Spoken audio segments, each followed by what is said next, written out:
Ang Milwaukee Bucks ang number 1 team last season. Meron silang 58-24 record. Yun nga lang, nilaglag sila ng number 8 na Miami Heat sa first round dahil dito kay Jimmy Butler. Bukod sa series na yon, ang isa talaga sa maaalala kay Giannis ay nung post-game interview na sinabi niya about sa failure na kinumpara niya pa yon kay Michael Jordan.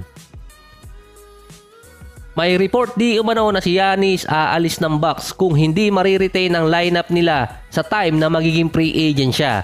Mangyayari yon by 2026. Pero next year, eligible na kasi siya sa contract extension. Ang Knicks at Bulls ay target na makuha itong si Giannis.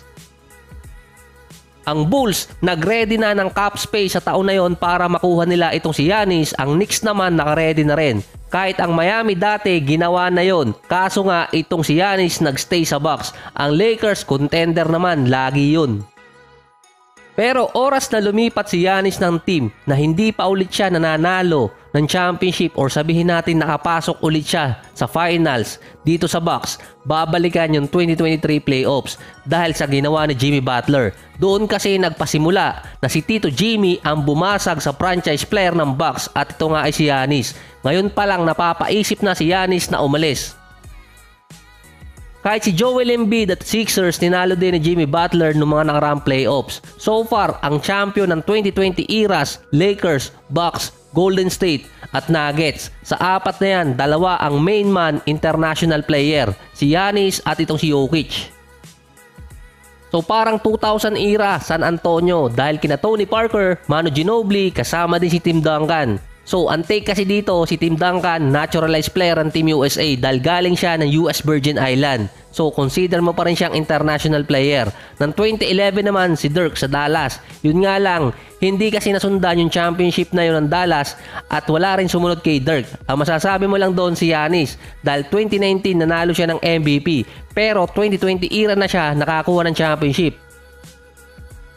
Ang natitira na lang na hindi pa nagcha-champion or sabihin natin nasa lineup ni Giannis, Embiid at Jokic si Luka. So either MVP or NBA championship ang isa dapat makuha niya doon. Dahil siya ang sinasabi ng ibang mga players at analysts na naka-lineup na para maging isang all-time great. Sa usapan naman ng international player, ang isa doon na mas nag-enjoy pa kaysa kanyang championship sa NBA ay si Jokic. Siya lang yung nag-champion na main man na parang hindi nag-enjoy sa pagkapanalo nila at iniisip pa nga ni Jokic umuwi agad dahil sa karera ng kabayo. Sa locker room pa lang nung championship nga nila nakasuot siya ng goggles kasama yung kanyang mga ka-teammate pero imbes na isaboy ni Jokic yung champagne, ang ginawa niya ininom na lang niya. Nabase nga sa mga fans, hindi rin alam ni Jokic kung anong gagawin niya sa champagne kapag nag-champion. Hindi rin siya sumali sa Serbia para sa World Cup dahil sa mental at physical exhaustion. Sa madaling salita, pagod si Jokic dahil sa nakarang season. Noong mga nakaraang linggo din, nakikita si Jokic na either nangangabayo, na si Totoy Mola ay nakikita din nakikipagparty talaga. Tinawag pa ng mga fans na Summer of Jokic.